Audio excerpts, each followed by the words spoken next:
Hi, everyone. Thank you for tuning into this podcast. Today, I have Salima Nadira as my guest. Salima, can you tell my audience a little bit about yourself and your role? Good morning, Cass. Well, firstly, thank you so much for having me on your podcast. It's my honor, and I love how beautiful and professional this is. I feel like a superstar already. Thank you. So I'm Salima. I work at Airboxr. It's a software company. It's from Singapore, but we're here in the States. And in my free time, I'm also a singer-songwriter, and I make music under the name Sasha M. Awesome. Very cool. Can you tell us a little bit about what does Airboxr do? So Airboxr is a data automation company. Cool. So what that does is that we help basically e-commerce brands to pull data, clean data, and prepare reports and analytics in their spreadsheets. And not to talk too long about it, but the whole premise of it is that all analysis happens on spreadsheets. Yeah. So Totally. Lots of tools don't really accommodate to the kind of needs that a brand has. And so we figured instead of trying to create something that fulfills everyone's individual needs, why don't we just build it on spreadsheets so that people can decide for themselves. And then we automate everything so that your reports that you set up will update every single day. And it's always clean, it's always accurate. So Cool. That's what we do. So maybe can you give me like a really popular use case? Let's say if I had a brand, like what would be like a typical problem that you guys would solve? Oh, yeah, absolutely. Actually, a whole of business BI tool. And BI is business intelligence, Yes, right? that's right. Sorry. No, it's okay. So whole of business intelligence tool, it looks at finance, it also looks at marketing, it looks at product sales, customer segmentation, fulfillment, efficiency. And so I would say that basically anything that has to do with revenue, that touches revenue, we're on it. While marketing teams and operations teams do use it, I think the most useful use case is in finance. Okay. Because what we can do is that we can actually help you to reconfigure problems with your metrics, like things aren't lining up properly. Maybe your website uses an app and it puts returns in discounts instead of, like refunds. Yeah. And you need to fix that because it's showing the wrong metrics. And then your business executives are getting the wrong data and then they're making decisions based off the wrong information. So those are really critical problems that we solve for, especially revenue teams and finance teams in businesses. Very cool. And so what is your job title? So I'm director of marketing. Okay, cool. And I just recently became that. So Congratulations. Recent Yay. promotion. Thank you. Awesome. And so you mentioned that Airboxr is a Singaporean company. Mm-hmm. And where are you from? So I'm from Singapore. Yeah. Yeah. Great. And so had you heard of Airboxr before you joined the company? Was there any connection to your Singaporean background and the fact that Airboxr is a Singaporean company? So I would say that it had nothing to do with anything when I was looking for jobs. Okay. I was curious. Except for the fact, no, but it's a great question because like when you're thinking about where you want to work, there are a few things that you have in mind, right? So for me, it's funny because I was actually moving out of a completely different industry. Oh, okay. So I previously, prior to tech, I was working full-time in entertainment. Oh, yeah, yeah. And I was dancing, I was acting, I was mostly on the talent side. But then also as an entertainer, you have to be an entrepreneur. Yeah, totally. So, right? Like you have to find your own business. It's kind of like being a startup. Mm-hmm. And so I picked up a bunch of like back-end skills, like some marketing, some sales, right? And then basically when I wanted to move out of that, it was time to leave.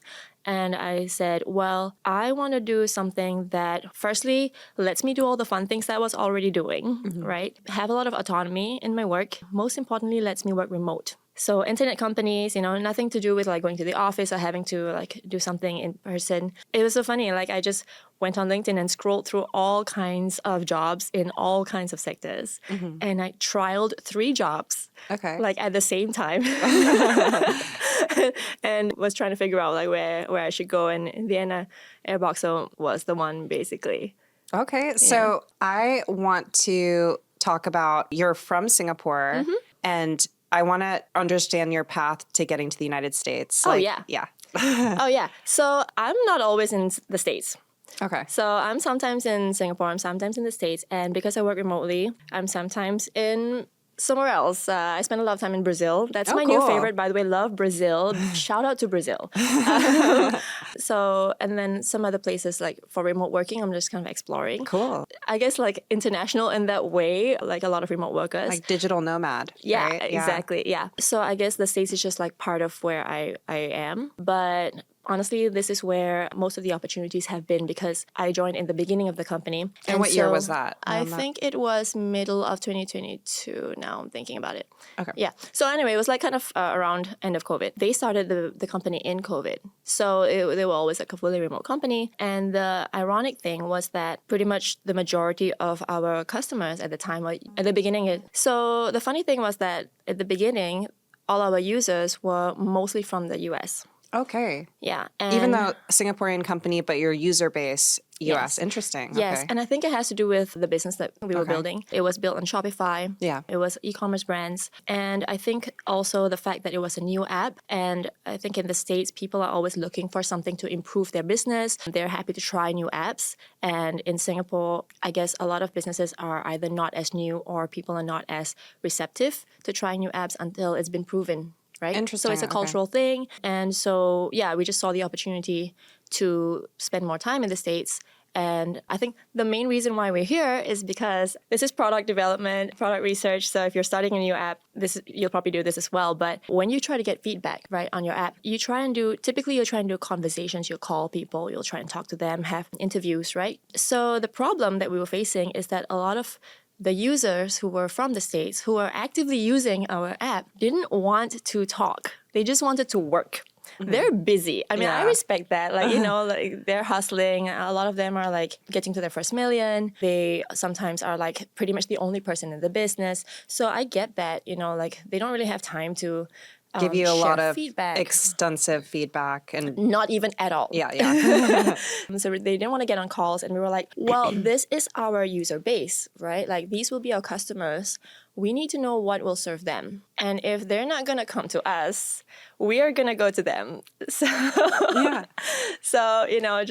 just do what it takes pretty much. And we're not like a super well-funded company. We don't have like loads of money to blow around, like to spend on rent in New York, for example. Mm-hmm. But we were like, if this is what it needs, we're going to do it. So that's how we ended up coming to the States. And it's been great because we get in front of people, we have real conversations, we get good feedback. You're where your customer base is, which I think is very helpful. Yeah. So how many people are in the company? And I know that some people like to describe the stage of their startup according to like rounds of funding. How would you describe Airboxr? Like what stage you're at? So I'm not the co-founder, so I don't have that many details that I can share. But from what I can tell you, we are a pre-seed company. Pre-seed, okay. We are a very lean team. At the moment, we are 6 full-time. Okay. The team is distributed all over the world, basically. I work in multiple different time zones, managing people in different areas. I'm employee number 3, which is like literally the next employee after the co-founders. So I have a lot of responsibilities. And we're healthy. We have already a good base of users and also customers. We have good feedback. We have recurring revenue. And we actually also started recently to implement some new service pricing because a lot of our existing users have been getting us not just for the platform, but also to help them with like data prep or creating dashboards or helping them like, okay, I need like even to set up a database because this particular app doesn't have reporting APIs and I need to get it and I don't know how to do it and like, can you help me? And we're like, yeah, I mean, whatever it needs, to help people get the data that they need, then we'll see. Cool. We'll try our best to do it. Yeah, interesting. So, insofar as delivering the service component, is that executed by your team? Like someone on your team of 6? Yeah, absolutely. So we're basically half data engineers and half data analysts. Okay, that makes sense. Yeah. And honestly, I think one pain point that we've been hearing a lot is that many brands have had experience working in the past with people who set up, like, for example, their Power BI dashboards or any other dashboards on other apps. And it was a very time-consuming setup. Sometimes it was costly. The problem is that these dashboards, they're a living being. You don't just set them up once and then expect them to run forever. Like, fine, it's like a car. Yeah. You have to tune it up. You have to maintain it. Oftentimes, for example, their BI dashboards might fail, right? And the problem is that at that point, they don't have the support. right? So they'll call someone, and that support person will be basically a random engineer that doesn't really know what is needed. If you want to fix that, you actually need an analyst to go in. Yeah, someone who specializes in analyzing, processing data, Yes. structuring data. Yes. Versus maybe a business owner would try to hire some web developer on Fiverr. Like, that's not the right person to help that user. Yeah. Exactly. Yeah, you're getting it right. And a lot of people think that, oh, you know what, this should be a $50 fix. I can just get someone to do this thing and I'll tell them exactly what to do. And then they do that and realize that actually that was a bad idea. They have messed everything up. Yeah. And it's a disaster. And they're like, all right, now I need to find somebody else to fix it. And then it's going to be way more expensive because I completely messed up everything. And this is a very critical component of every business, is like being able to have visibility into your sales, whatever you're reporting on with your data. It's important to get it right and make sure that it's functioning, because so many aspects of how you run the business depend on those metrics. Absolutely. I heard a funny story just the other day saying how there's a huge business, several $100 million business. Okay. They look like they're doing really well. They probably are. But in the back end, it's a complete mess. Everyone's working. It's a lot of businesses. That's a lot of big businesses. That's the case. Yeah. Right. And they're working off of spreadsheets, which I don't think is a problem, but the spreadsheets are wrong. They're manually updated, and people are just spending ridiculous amounts of hours cleaning spreadsheets every single time for the same kinds of reports. And then they also have a dashboard, and the dashboard actually gives the wrong data. So it's mad because the executives are looking at the dashboards which have wrong data. Yeah. And then the team actually has the real report on the spreadsheets, which they and putting spend all hours this time doing. and labor into. And the executives aren't even looking at it. Yeah. So, that's a huge problem, right? This shouldn't be such a massive obstacle in your business. This is like basic. You should basically have the right data. Right. So that's something we hope that we can solve. Tell me a little bit about your role, like day to day. I'm sure, especially at a pre-seed company, you're wearing a lot of hats. You were employee number 3. But I think it would be really valuable for young people listening to hear what your day to day looks like. If you love having no predictability in your job, join a startup company. I think I would say that, and I've been at this company for 2.5, almost 3 years now. My role has changed pretty much every few months. And in the beginning, and I think it comes along with the stage at which the business is at. In the beginning, when I joined, it was a fully remote company. I mean, it still is, but we just didn't really have any presence anywhere necessarily, like not in Singapore, not in the States, but just like an internet company, as it were. And a lot of the work that I was doing day to day was content. So don't sleep on content. I mean, this is great. This is fantastic, but content is the number one driver of leads, interest, education. Content insofar as like blogs on the site and like articles that you're contributing to. Yes. Yeah, written content. Yeah, so for us, because we were an app and the angle that we were going for was tooling and also like more of working with spreadsheets, how to work with spreadsheets better, how to like use formulas, how to set up your reports, etc., how to automate, right? So these were very heavily technical subjects. The benefit of that is they're very highly Googleable. It would work with keywords, it would work with how-tos, FAQs, and stuff like that. So that really helped. Honestly, content, like blog content and SEO has been the number one driver of traffic and users to our That's app.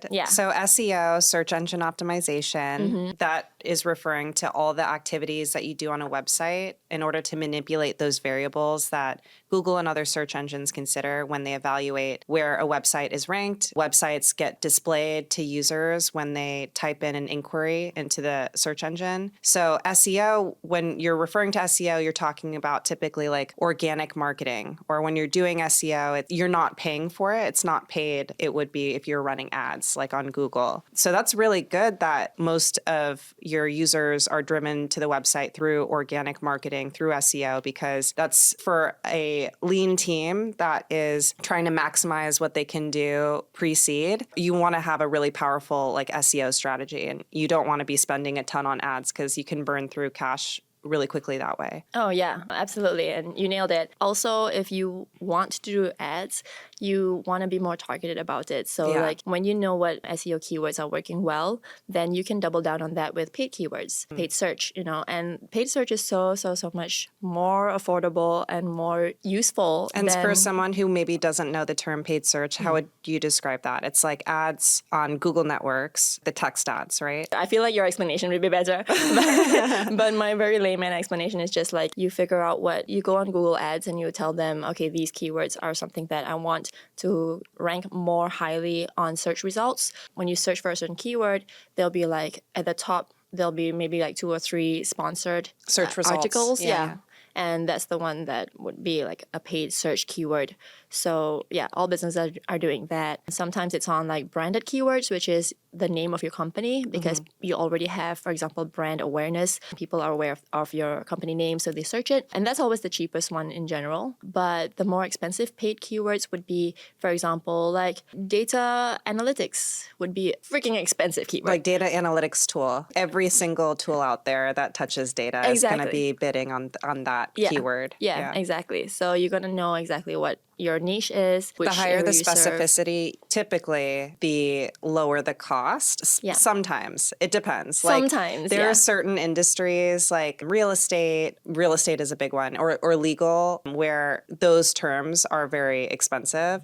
So, but generally speaking, you want to be going more specific with the keywords that you're targeting with your ads, because also you want to grab people when they're further down the conversion funnel. Exactly. Like when you're typically ready to purchase, you're getting more specific, right? Yes. Like if you think about how a user, shops on Amazon, you're not just going shoes. You're like, I'm looking for a strapless heel. What? You should see. That's an example. You should see some long tail keywords. And I wrote some articles at the beginning about some best practices that brands that I was a fan of were doing. And they're so long ago now, I can't remember. But you should see some long tail keywords that brands like, for example, Rothy's were using. And Rothy's is a huge shoe brand. They're making over $1 billion. Over $1 billion shoe brand, and they got bought over by a Brazilian firm, the Havaianas firm. When they were ramping up, they would use long tail keywords serving underserved markets. So, for example, one problem, like I, for example, have wide feet. And as someone who has wide feet, I struggle a lot with flats. So flats always come in narrow. It's so hard to find wide.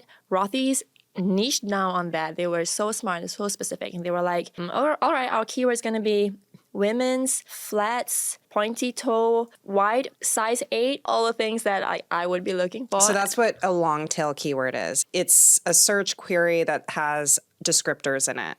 So instead of just flats, it's like pointed toe flats, like narrow, high bridge, I don't know. Yeah. Burgundy, Yeah, exactly, made a crisscross pattern, I don't know, whatever. Yeah. So that's another key strategy for your company in order to like have your marketing dollars go further. You have a really strong SEO organic marketing strategy. So that way you're putting less burden on your paid strategy. And then with your paid strategy, you're going after long tail keywords. You're going for search queries that have specificity to it. So in that way, you're trying to minimize as much waste as possible. Like you're trying to capture people when they're further down in the funnel and capture your specific segment of customers. How did you guys determine your ICP, your ideal customer profile? Ooh, this was a journey. How much time do we have?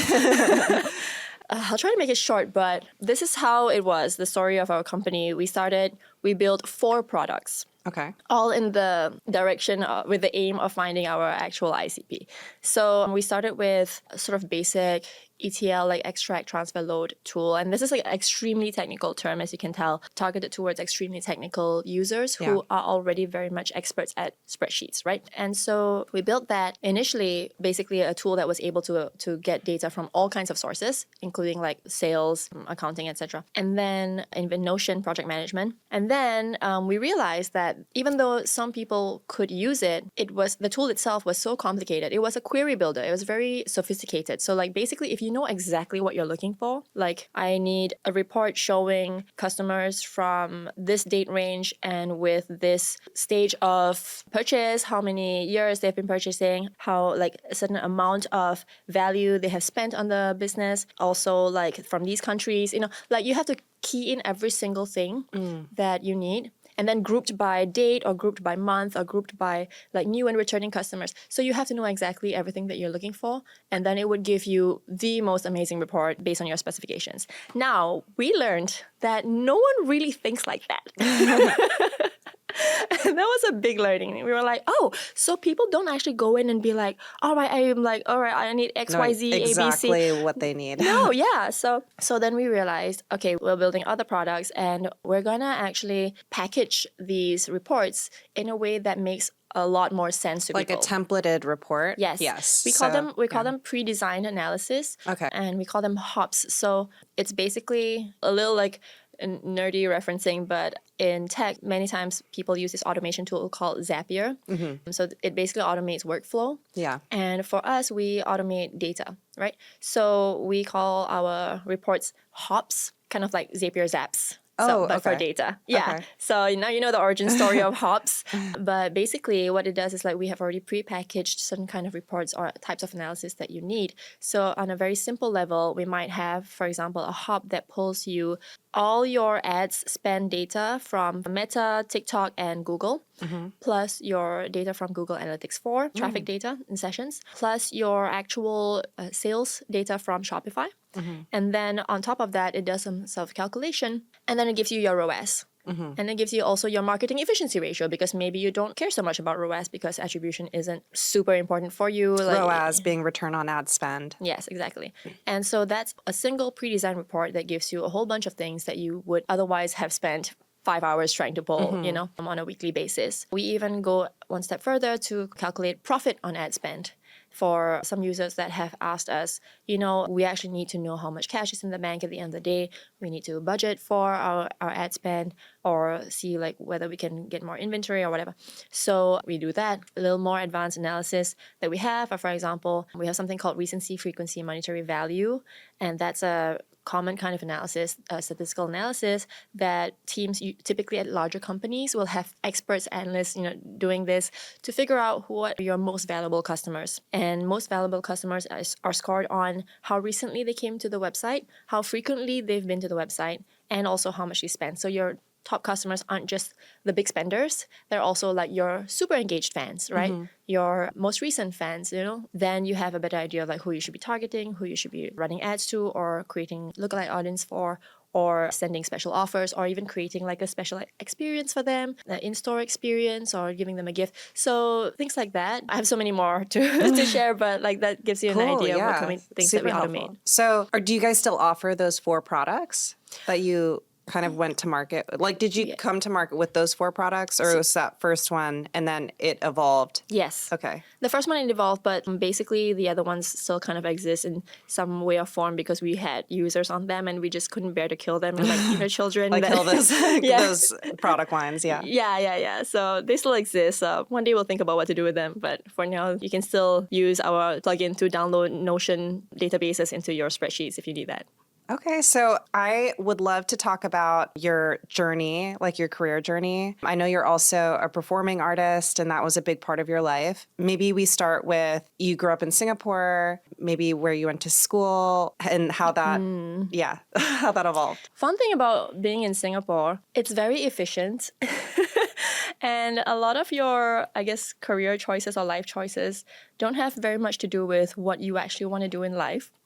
So I went to school like everybody else. I guess they wanted me to do something like that benefited society in some way, which I guess, makes sense. But I really, really wanted to be a performer since I was like 7. Aw. Yeah. Do you have performers in your family? Was you just... Absolutely not. Oh, wow. Cool. Okay. I don't even know where I got it from. Like, honestly, yeah. I mean, my family's in media. Like, my dad used to be a journalist. Okay. Super love and respect him for that. And then my mother used to be a video editor for like the Broadcasting Corporation. And then my other brother used to do like video animation. My other brother was doing like some video stuff too. There's I was exposed to string media. of creativity there, I feel. That's it, yeah. But weirdly, nothing in performing and nothing in music. And maybe that's why I was like, oh, I'm going to do that. You know, like I'm going to do something different from what everybody else is doing. But I always loved performing. I think I started when I was like 3 years old, like doing a little, musical thing in my kindergarten. And then I just fell in love with it. And then I went to school. I ended up going to like a smarty pants school, which basically their entire, I guess, mission was to train us to become government workers. Okay. Yeah, so they would like send people to Ivy League universities, really good universities, and then the whole intention was to like bring them back and become top civil servants. And I was like, I don't see that in my future. You're like, I want to be a star. Absolutely, yeah. Where is the stage? Cool. Where is it? So I didn't do that, essentially being a failure of the system. I was like, I will chart my own path. I actually got accepted into NYU Tisch. Oh, cool. For university. I was accepted into their directing program. So who knows what would have happened if I had actually gone there. Didn't end up going there because financial reasons, which I think is prudent. Make decisions that I feel like you should chase your dream, but also be practical and it'll work out. So I guess in a sense, like from the beginning, I always really just wanted to carve my own path. And that I think helped me a lot in the sense of like, I think, even though my career journey has had lots of ups and downs, I 100% feel satisfied with where I am. And don't get me wrong, like it has not been easy. Oh, no. Yeah. Especially. But you feel fulfilled. Like, yeah, absolutely. I remember, well, in the beginning, like, I think it depends on how much risk you want to take. So, like, in the beginning, after university, I got a job. And then at the same time, I was like, I'm going to join this performing arts competition. And what university in Singapore? In Singapore, okay, yeah. cool. Yeah, National University of Singapore. I had like a desk job, a day job. And then I was like, I still really want to be a star. I'm not giving up on my dream, right? So me and two girls, we formed a girl group. Cool. And we joined an international performing arts competition. Okay. So we won the Singapore one. And then the finals were in Hollywood. Cool. So we flew out all the way to Hollywood and competed against teams from like literally all over the world. And we came out top. What was the competition called? It's called World Championships of Performing Arts. Okay. Yeah. And this was a while back. You can maybe still find our championship video on the internet in extremely low quality if you search. Depends on how good the SEO is. So we were like, oh my gosh, we're world champions. Like what? We're going to throw everything away and like now become full-time artists, right? That was a nice thought. We definitely started on the music journey and realized that the industry is way less nice than doing it as a hobby. And you guys did you stay in LA when you were trying to? So we got a bunch of offers in LA, but ultimately we chose to go with a Singaporean record label. We weren't getting, I would say, partly because we thought the Singaporean record label would have a better understanding of what we were and what we wanted to do. And secondly, also because the offers that we got, like, let's be honest, in this industry, this happens all the time, right? So we're three women. We were constantly getting offers that objectified and sexualized us heavily.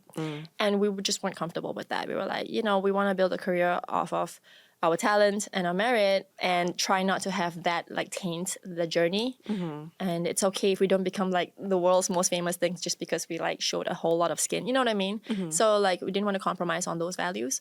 So good for you guys. Thank you. Yeah. And so we chose the other path. It was great in some ways, and the label was great, and it was a good experience for us. But then we also started to see like the downside of the industry. And at some point we were like, we actually don't want to be part of this anymore.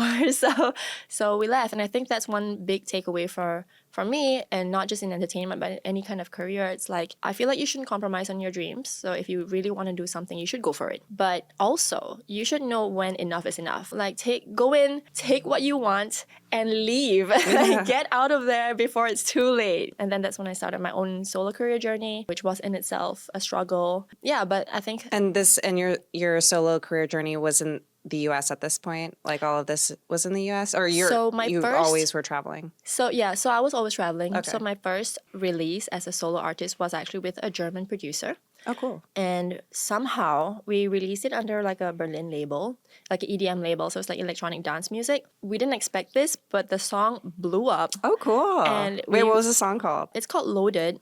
Okay. Loaded, like, Yeah, like loaded fries, but also loaded gun, like loaded meanings, like loaded words. And there was a lot of wordplay there. So it got like on Spotify Germany viral 50 charts. Cool. Yeah, like all the way to the top, number 2, because literally that way, I'm just gonna tell you the story. But that week, do you know Eurovision? Yeah, I know Eurovision. Yeah, so Eurovision is a huge international performing arts competition. It's like American Idol, but like all of Europe. It's all of huge. Europe. Yeah. Huge in and Europe. now including Israel and Australia and all kinds of things, countries. So it's massive and it's televised, right? So a little more popular than the one that I was in, which was not televised, but it was huge. And in that week, that very week that my song was blowing up was the Eurovision final. Yeah. And the winner was this Israeli artist, Netta, and her song Toy was the winner. And I mean, shout out to Netta because she's incredible. And she also recently blew up again on TikTok, so she's like killing it. That was the song above ours on the Spotify Germany viral 50 charts. Wow. Yeah, I was like, me and the producer were like, who are we? Like, she's literally the winner of Eurovision and we're just some randoms. Yeah, that was an awesome experience. And then I was like, well, I just got to keep doing music now. So. Yeah, and you can actually find your music still on Spotify. Oh yeah, 100%. So for people who want to listen, what can you say your artist name again? And so my artist name is Sasha M. Okay. And I make dance pop music. So if you like fun, energetic tunes, angsty lyrics about being mad at the world. She can do both. Yeah. Sometimes together and some healing stuff as well. Yeah, that's me. Check it out. Do you still sing? Yes, I try. So I have been recently, like, I guess, trying to optimize my time in life. So when I travel for work, I'll end up in places where actually, like, typically there's some sort of community that either is interested in music or is doing some sort of music productions, and I try to like be part of that. So, for example, I was in LA for a songwriting camp. Cool. And then I did like a couple of open mics there. This was like a few years ago.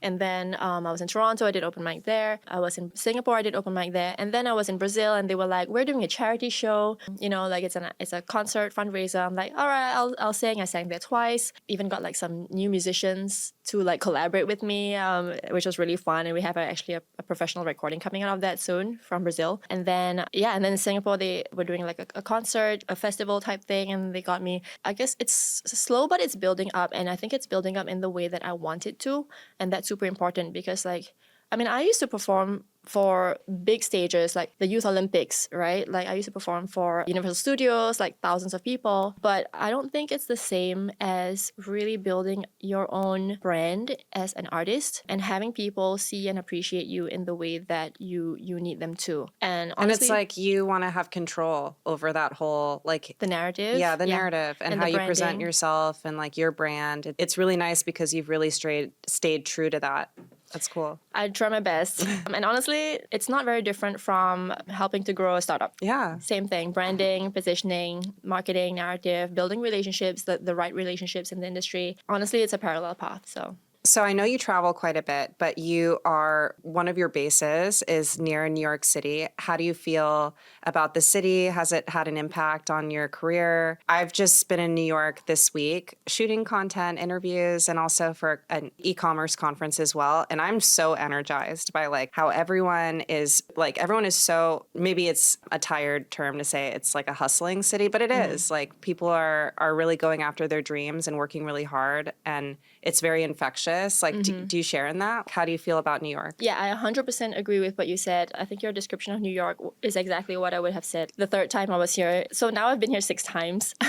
And every time I come to New York, I try like a different neighborhood of the city, also to get a feel of like how the vibe is in different places. So I feel like it's actually really different in different parts. Like if you're in Manhattan, I feel like it's go, go, go, go all the time. And it can be really intense. New York is big on events. So like I have once gone on one single day to 6 different events in a row. And like I got so wasted. Happens. None of that should go on the podcast. No, we'll edit it, don't worry. But I was so tired from a whole day of going going out, and like I was like crushed. I was like, how do people keep up with this? It's too much, you know. But that was in Manhattan, and then I went to Brooklyn, and Brooklyn was just like more chill, more calm. A lot of people live there. A lot of people, like not as many tourists. Exactly. And also like it's a little further for you to go to events. So then like you might not go to all of the events. You might just pick like 1 or 2 events that you'd go for, and then you just work. So it's more of a balance. And, you know, you would like go into a cafe and stuff like that and chill. And it would just be for relaxation, not catch up with friends, not necessarily a business meeting or a work meeting. And I like that. And now I'm just exploring like further and further out. Like, and now I'm in New Jersey, in Jersey City. And honestly, the vibe is so nice. Yesterday, I went out for dinner and walked into like a random park, and there was a band playing, and nice. and they were phenomenal. Like they were cool. so professional, and they had originals. And then there was like an observatory, and you could see like the whole view of Manhattan, and it was just so lovely. So don't sleep on Hoboken, New Jersey. Absolutely not. I've even like I am so tired of honestly, I'm tired of the city on the weekends because the subway breaks down a lot. So I'm from Singapore, and like everything is very new. Things don't break down very often, and if they do, we complain like crazy about it. I actually cannot deal with the subway on the weekend. So I've started to like take trips out of the city on the weekends. So like typically I'm like all the way in the south, going to the beach, on a boat or something. I was in Connecticut, and I like went to watch my friend play in a band, and I was just like driving around New England. I'm just trying to get out of the city. I think it's because I've been here 6 times. Yeah. But yeah, in the beginning, I would say, I think the thing that keeps me here are the people, because everyone's working hard, and everyone's not just hustling, but also super friendly and super helpful. And that's something, and I've been to a lot of cities, I have never seen that in any other city that I've been in. That is not the stereotype of New Yorkers. I'm happy to hear that's your experience. And that's actually been my experience. I've had like great experiences in New York, to be honest. And I also want to talk about how we met. Kind of like on the topic of events, like we went to an event with the Asian Hustle Network, and what was the venue? Were we in Soho? Yeah, it was in Soho. And it was really cool. So Asian Hustle Network is an organization bringing together Asian entrepreneurs and creatives, and it's networking, it's community building. The event we went to had people in New York who are trying to start companies, like CPG companies and beverage companies, and there was the founder of Lunar was there. Lunar is a amazing hard seltzer brand with an Asian founder. He's Korean. And we also had like some fashion labels there. Love Bonito, which is also, I believe, a Singaporean brand. Yeah. Shout out Singapore. Yeah. Also shout out my favorite location, Canal Street Market. I literally... Yes, Canal Street Market. It's literally my favorite place to eat. Wait, tell the audience about what it is. Canal Street Market is like a food court on Canal Street in Soho. It has maybe like 14 different vendors selling food from Asian chefs or Asian-inspired work. They have like all kinds of like Chinese noodles, Filipino food, like vegan sushi, special luxury chocolates that are made with Asian flavors. My palate is quite international, but also I'm basically Asian, right? So I love pizza, pasta, like all the stuff. But at some point, I just need real good Asian food. Yeah. And when I walked into Canal Street Market, I literally said, oh my God, finally, real food. You just want that taste of home. I get that. But also the quality was really good. It wasn't like crappy, like low quality Asian food that... It's like authentic. It's super authentic. Cool. Yeah. Everyone go to Canal Street Market, support. Shout out to the founder. He was there, and I was such a big fan. I was too shy to talk to him, but but I value his service to the communities. Yeah. So we met, and I told you about my podcast, and you were so immediately enthusiastic and supportive of my mission. So thank you so much for that. I'm just willing to be on, and we met it was a short meeting when we met for the first time, just like I think outside the venue, and you're just like, sure, I'll be on. I love this, like your mission. I love what you're doing. And you made the journey all the way from New Jersey this morning. So I really appreciate you for that. No, I appreciate you. I love that you're doing this. I feel like it's so cool. I think you have so much courage, even from when you were younger. Like you wanted to chart your own path, and you wanted to be a performer, even though you went to a school that was like churning out civil servants. You're like, I'm going to be a star. And it's cool because you achieved a lot as a performer. Like you won competitions, like you had a song go viral, and you're on Spotify. If you look at her songs on Spotify, like so many listeners. And you are part of this pre-seed startup company and you're extremely capable. I actually met one of the founders of Airboxr and he just sung your praises. Oh, And he that's was so sweet. Yeah, Oh my God. he was just talking about how capable you are and Wow. how you do so much for the company. Oh, And you do that while also continuing to pursue your passion of performance, while continuing to clearly you have a passion for travel. And you still make it work while having this career in tech, being a performer, traveling the world, going on trips, getting out of the city. yeah. Like I love to see like a woman make it work. And it's like you said, it's not every day isn't easy. If you really want something, just working towards what you want is extremely fulfilling, even if it's challenging day to day. So I really love to show that story. I feel like you're so cool. Oh my gosh.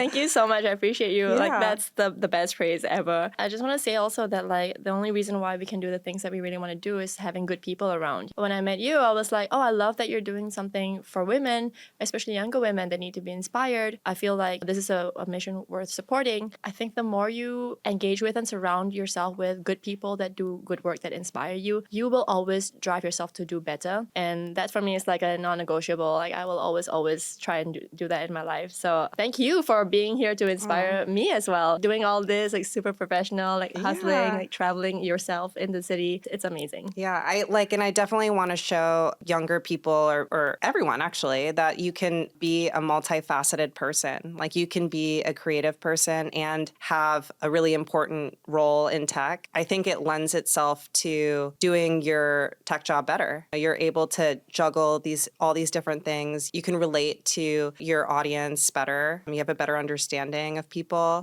What advice do you have for people who aspire to have a role like yours at Airboxr or young people? Just advice for them. I would say the moment you feel like you're getting stagnant, you're not learning, or something is not serving you, get out. Don't be afraid, just do something different, try a different way, embrace some change, challenge yourself, and constantly try and grow. And I think that will get you ahead always, like not just in a tech job, but like in life, in networking, in having a family, whatever it is that you want to do, like just keep pushing yourself and challenging yourself and growing. Like stagnancy kills you. Yeah.